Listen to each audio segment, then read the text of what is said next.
So hello and welcome back to SJ Cartier Limited Combos.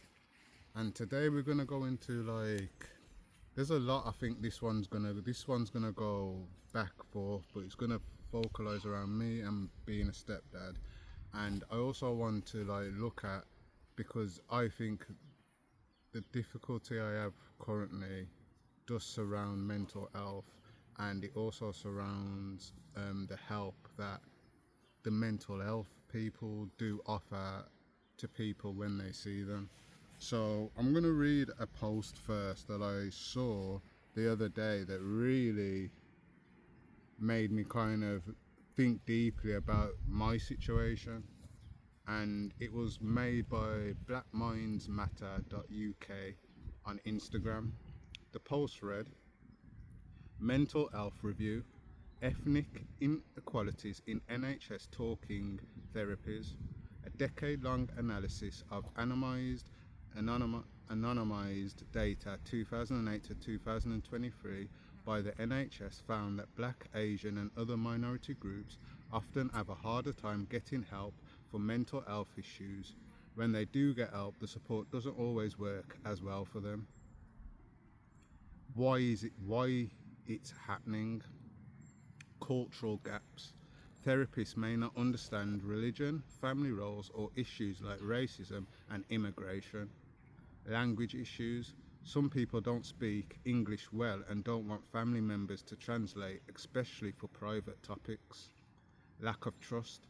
People fear being judged or misunderstood, and some communities see mental illness as shameful. Too few diverse therapists. 80% of NHS therapy staff are white and female, which doesn't reflect the people they serve. The therapy model doesn't always fit. Many say current methods don't work well for people of colour or those facing specific issues. What needs to change? Train therapists to understand different cultures better. Hire more diverse therapists. Work with communities to design better services. Offer translated materials and clearer information. Give more time in therapy when needed. But thousands of us are in therapy. We're healing, we're growing, we're changing the narrative. That's what I feel like I'm doing here. So let's keep going. And I love that post by blackmindsmatter.uk because I felt like it just touched to the situation I'm going through with one of my partner's children, who I take as my stepchild, and without trying to say too much, because obviously it's a sensitive matter, but I feel like before, as I say, let's start with me. For me, coming into a relationship, as at the time I was 34, I think, wasn't I? Yeah. I was 34 and you was 45? 44. So I was 34 and Eric, my partner, was 44. So there's a big age gap already. And her children she had her age children. One was 29 at the time. Yeah. Yeah. One was 18. Yeah. Yeah, and one was 10. Yeah, so for me, as I said in my previous video, for me, with someone that hasn't got kids at the moment, coming into a family home where that setting previously was a 20-year marriage, 22 years marriage. Yeah. So me coming into that home setting as my age group, and as I say, I don't look my age as well, so I think that didn't help my initial situation, I say, as well. But coming into that situation already was very difficult for me as a man trying to be a stepfather with a grown woman and grown children as well, and getting used to a life that I wasn't living in previously. So they were my difficulties to start off with. And I say, when I came into it, you obviously already had situations where he was going to see psychiatrist. Yeah. Yeah, Psychology. Yeah, he was going to the psychologist at the hospital. yeah. So he was already going to see psychologists at the hospital, Yeah. and we was talking at these times. I was talking to him. He was Yeah. taking him as well, and I obviously didn't overstand the situation because for me, I've had to deal with my own mental health in myself, and I will say the services that I have been offered when I've had my phases of out what I'm going through and what I feel life is taking me. No services were trying to help me in my mental health situations. In fact, I felt like they tried to downgrade and as the post says, it kind of overlook the racial situations because they can't understand the prejudice because they're not feeling the prejudice themselves. And even if some people, like as I said in one of my videos, a lot of us don't even realize when we're being prejudiced on a day-to-day basis, like to a female, to a male, to a black, white, Asian, to a person dressed into a suit, to a person dressed in a tracksuit. We all have our judgments of somebody when we see them. Even if you see someone as a mother, you see them different without children. You know what I'm trying to say? You have a different opinion. So when I saw this post, and then I thought about, you know what, from I came in, it was difficult for me, and I have to recognise I wasn't pulling my part in the first year. I say I done a lot, I helped, I tried. Go on. Yeah. But I feel like, obviously, it was actually even like we were in like months in, Yeah. so you wouldn't have anyway, and you shouldn't have anyway. Okay. Do So you see what I mean? I Because get it's that. like we were only months in, and months in trying to do that would have been, they definitely would have been standoffish with that because it's Okay. only months. And to be honest, so would I, because it's like we've known each other months. No, I Do you get see that. what I No, mean? I get that. So it takes time. no, it definitely does take time. I Yeah. get that 100%. So for me, I felt I wasn't, whether or not it was right at the time, I think I wasn't pulling my strings and understanding the situation I already came into. I don't think I overstood it in a way that at the time my mindset was ready to contemplate and put in the actions that now I actually see and I've tried. And this Yeah. is why even in my last video, I said I kind of have to forget him because I feel like when it's a psychological thing and you're trying to help someone and they don't want your help and they don't see you as that stepfather role, you can't push it because it's just gonna end up worse than what it was in the first place. So that's why I have to take a step back and say I have to forget about him for a minute. But I ain't forgetting about him because I've thought about him, and as in this post, I'm going to break down this post in the points because we was talking about this yesterday. So cultural gaps, why is this happening first? Because this is the point I was trying to get at. The people he was seeing in London were not helping him, and when I actually read this post to my partner, it's quite funny. The things that they're saying here are the exact same things that you recognised. Yeah. And we're going to explain these points because you've gone through it and this was before me, and even now after me, with me, we've actually had him go to places as well and they have not helped him. No. They haven't helped him. I've seen him go to one place in the area we live and I'm very confused how this boy is coming back with medication. I'm looking and I'm thinking, I'm not a psychologist, I'm not qualified at all, but I'm pretty sure from my first 2 visits, medication is not where this boy is at because I've been living with him. I can look at him and see how he's acting, and I can see he's very clever as well. It's supposed to be a last resort, and I think that's the difference between here and London. In London, I'll give them this. Yeah, It for them, they would always say the GP is an absolute last resort to use medication. We really want you to use everything else, which is why they referred him. okay. Because it's like medication's the last thing you should be doing. Yes, and that's my opinion. And look at that now, even for you then, you'd been to a few places in London as a doctor. regularly, Yeah. and at all points they were saying they didn't want to put him on medication. We come to Wiltshire and within 2 appointments, 3 appointments, Yeah, it's is you on want medication. antidepressants then? Okay, we'll Oh, write you them. we'll And that write was you it. them, and Yeah. that was it. So let's look at the post, because this is why I love blackmindsmatter.uk, and I love that post because it interacted with us straight away in what's going through our life in this last week. So, cultural gaps. Therapists may not understand religion, family roles, or issues like racism and immigration. And I think, just as you've just said, really in London, they are understanding of different cultures. Yeah. So they would have looked at him in a different way to how they've compared him here. Yeah. And they've not understood his culture or him and his personality. And because they haven't been able to understand him, they've just given up and said, you need this. That's the cultural gap, because they don't understand. Yeah. The language issues, luckily for us, there's not a language issue. He can speak very clear English. Some people don't speak English well and don't want family members to translate, especially for private topics. But when we understand you're having to bring him to these places, a lot of the times, that's a family member that he doesn't really want to talk about these things around sometimes as well. This is something that the psychologists were supposed to pick up on as well. Yeah, because sometimes I would be out the room, Yeah.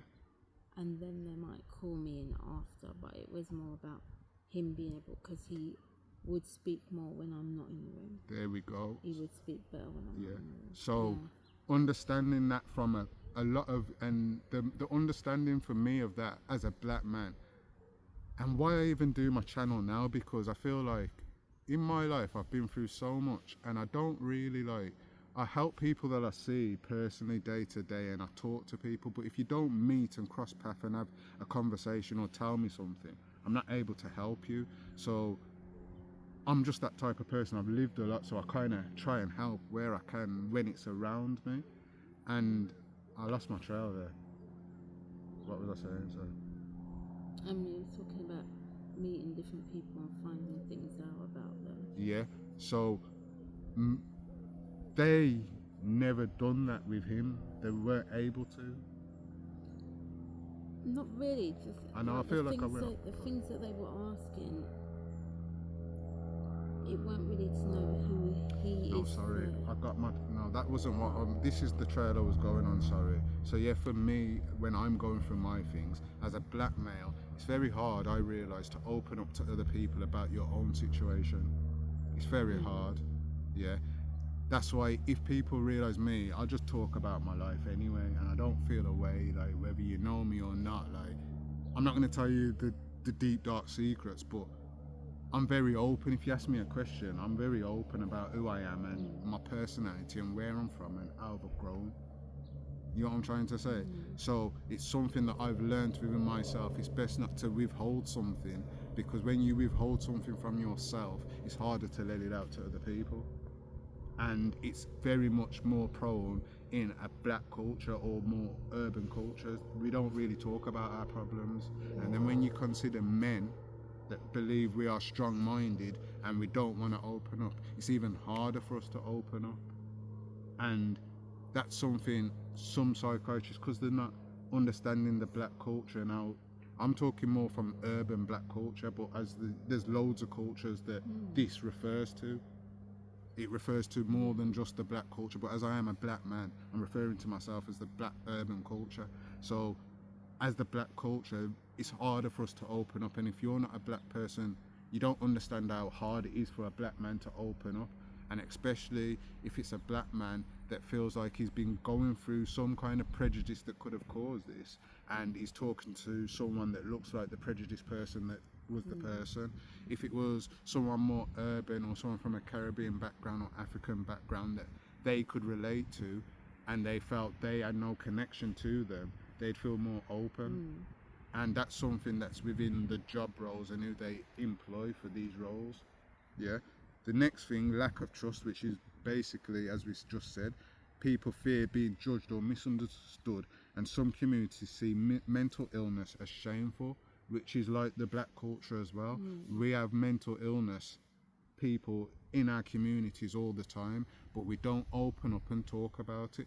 We don't get them to actually go to see people, even if we believe now, as I say, they aren't the right people. As I said, I don't really think they are the right people, but we still have to pursue that because that is a qualified person.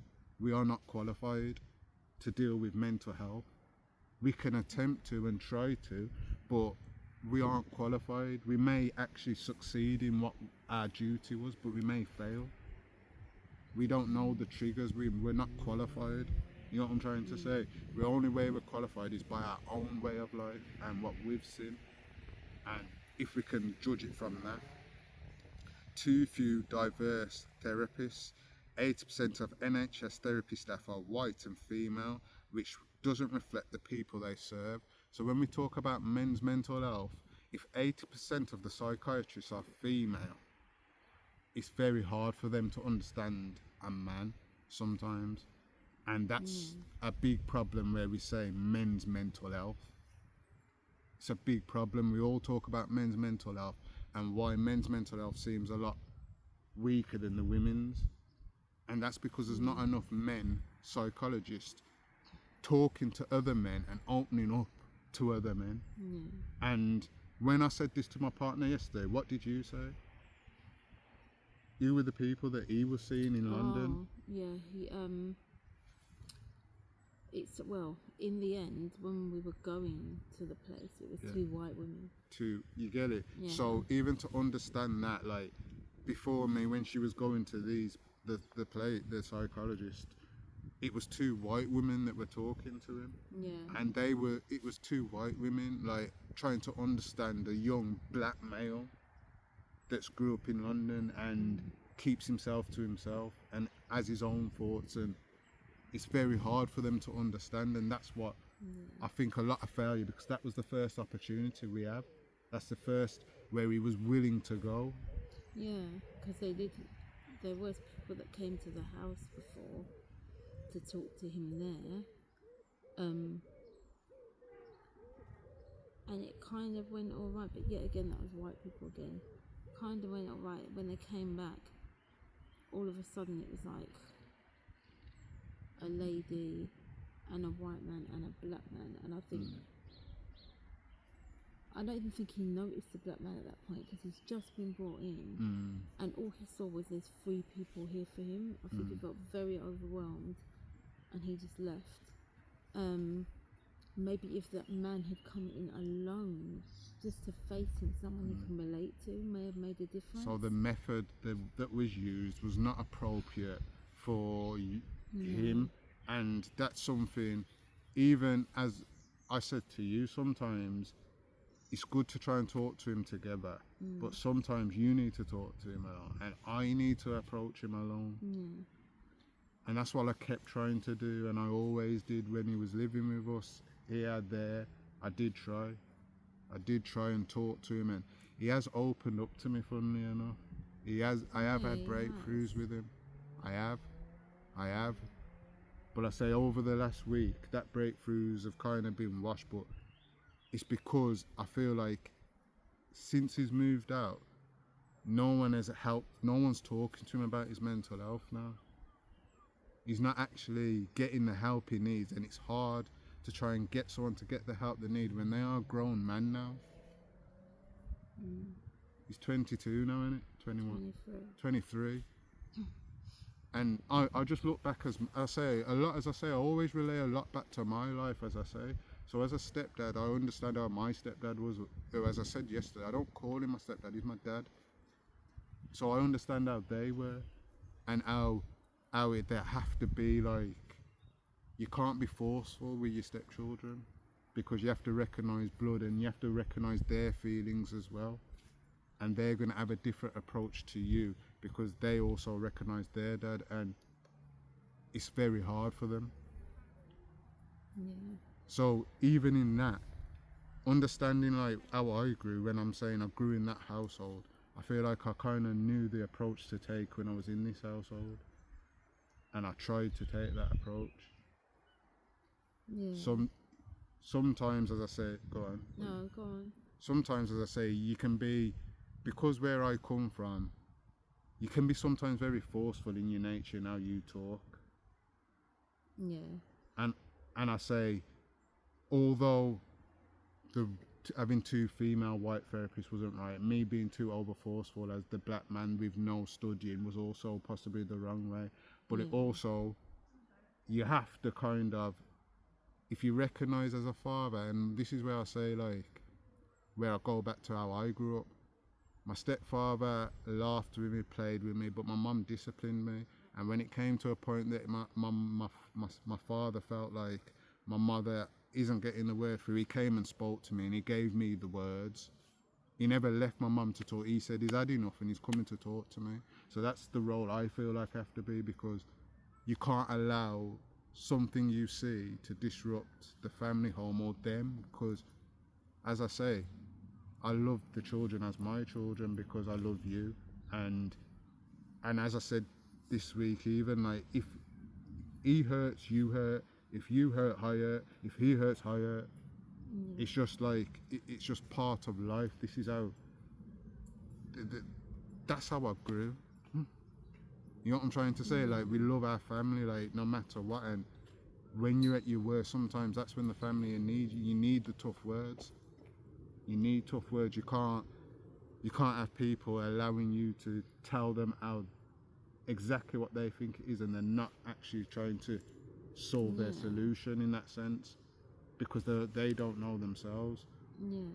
Like, it's like I used to say a saying to my partner: if you smell, the best person to tell you smell is your loved ones. But a lot of people may take that as an insult from a loved one. But if someone loves you, they're not going to allow you to walk around smelly. So they have to tell you a harsh truth to waken you up to the situation you are currently in. And that's how tough love is. Yeah, I think it is. I get what you're saying. It's important to be like that. I think it's depending obviously on the person at the time. It can be quite tricky. Like with him, like if I was to put him against his brother and how they would both think differently, if his brother was getting that kind of tougher down the line thing, I think he'd be able to take it better. Yeah. Where with the younger one, he's just, I don't even know if it's so oversensitive. I think it is a bit, but also because for some reason he kind of grew, I think from about 8 maybe, feeling different, and then maybe from about 10, 12 feeling like he didn't fit in with everyone else. It was hard then, because anything you say, if you say something too harsh, then it's because you don't care and you don't love him. And then if you're praising him for something, it's like you're lying almost. He don't believe it because he just doesn't feel a part of it. It's like you can't win. Either way you lose, because you just don't take Because one thing as well, the thing that I noticed as well, and it's something that I used to get told when I was younger so much, and it's stuck in my mind to now. Like, all my teachers, obviously your parents are going to tell you you're the best in certain things, but even like going through school, every school I've been to, I was told I am a very clever boy and I will go very far if I stick to my books and understand my studies. And that's something I saw in him. Like, he's a very clever person. And you know, when you, like, as I say, like, I'm a very cultural man, as I say. I love my black people. I love all people, but I understand my black struggles, so I understand other black people's struggles, which makes me praise other black people when they make it to a certain place and they're doing what they're doing now and they've got through all their struggles, because I understand as a black man. And when you see a black man that has potential, or a black woman that has potential, you have to encourage that as a black person that's cultural. You have to point out these things. You have to. We have to try and encourage it. And I think that's the, like, kind of the morals of the story, really. Like, kind of like, as I say, we try hard, don't we? We've tried hard, like, we've done a lot. And being a stepfather isn't easy for anybody, especially when the age gaps are the way they are sometimes. But sometimes we also have to look at,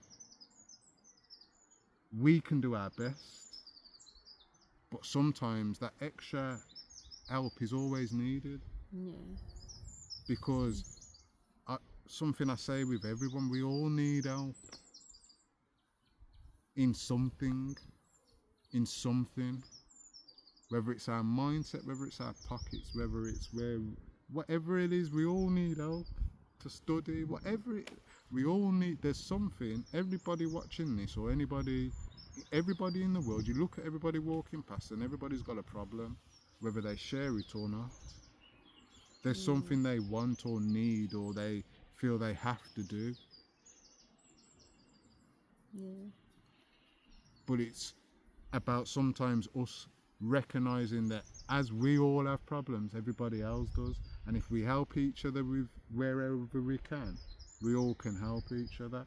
And the qualified people need to understand, like, you need more cultural backgrounds in these certain fields, because a lot goes on with men's mental health.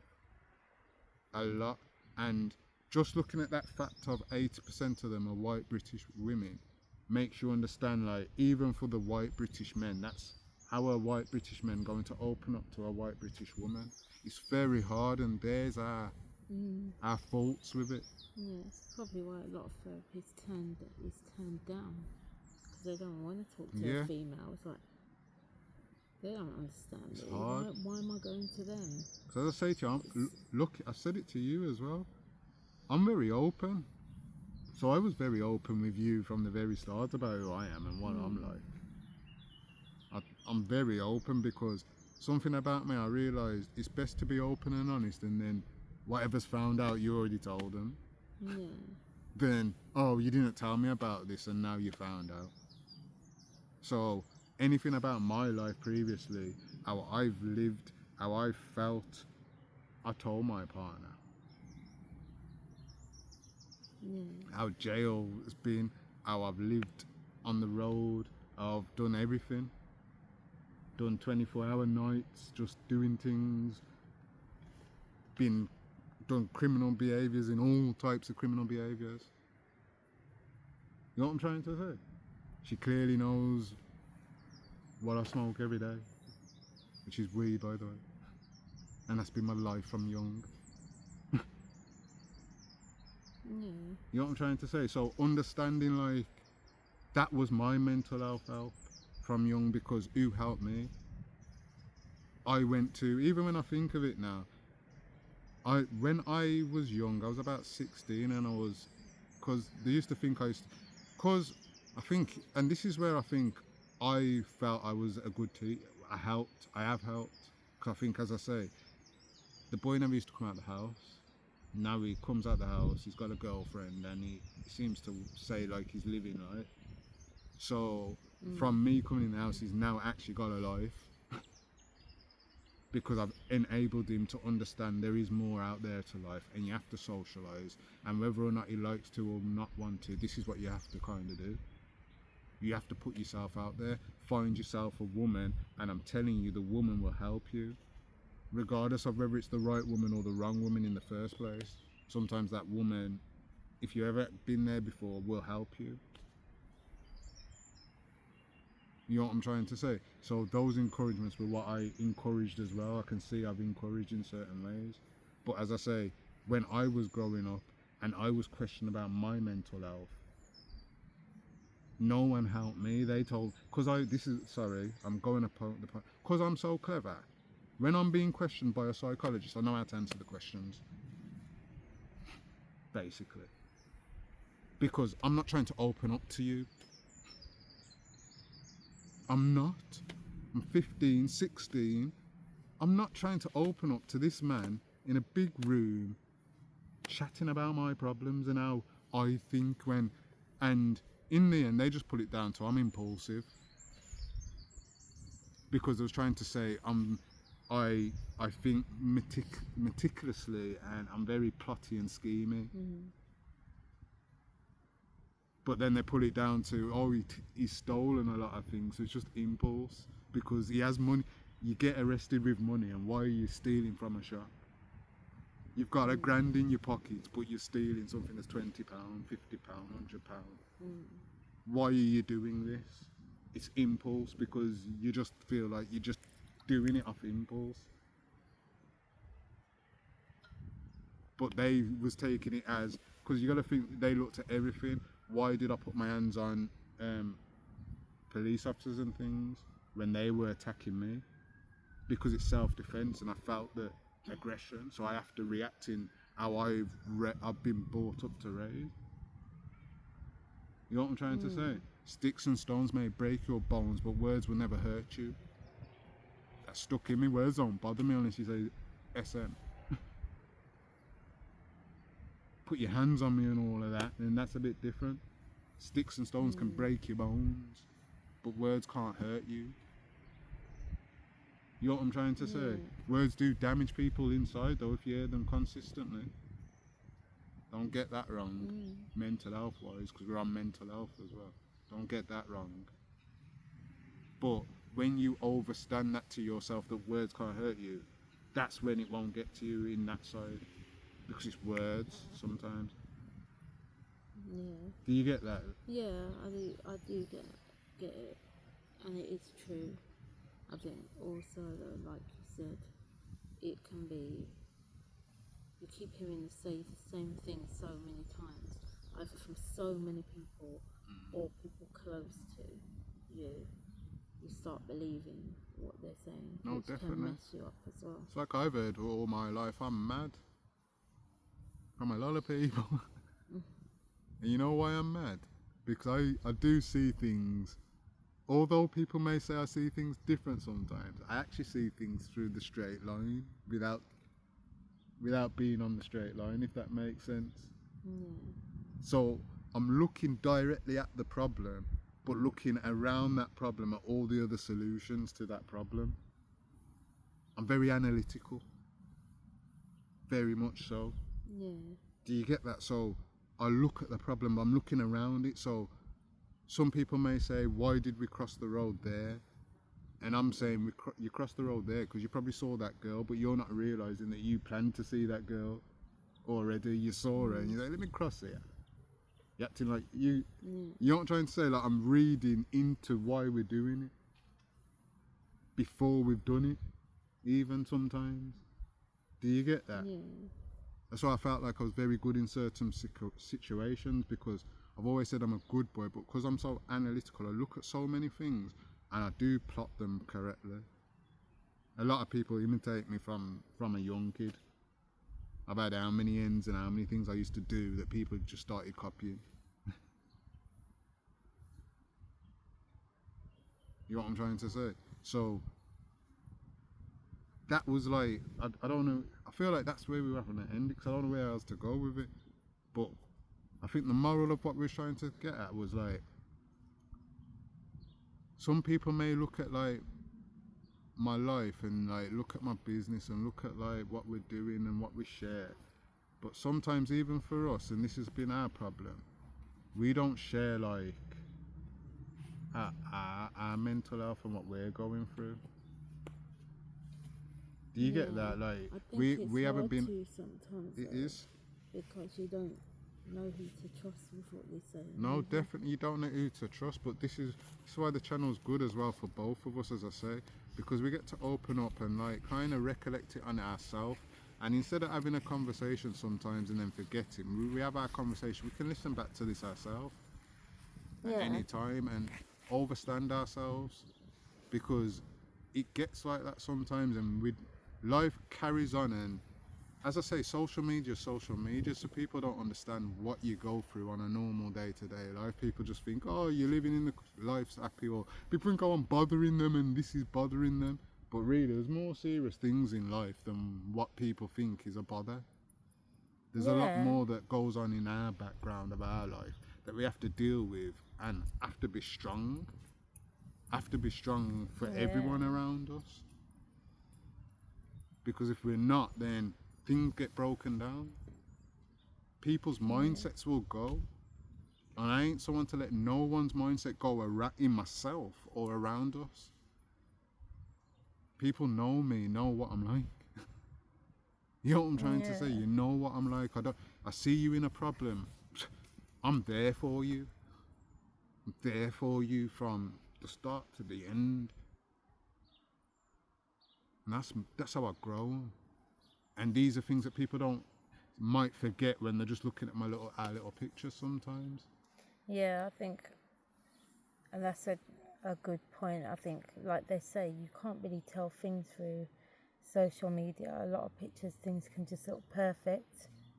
And our things are always happy pictures, happy things. But it's not because, even for me personally, it's not because I'm trying to make it look like, oh, everything's perfect. It's just nice to share the happy things. You don't want to see depressing, sad things shared all the time. It doesn't help keep people up. No, definitely.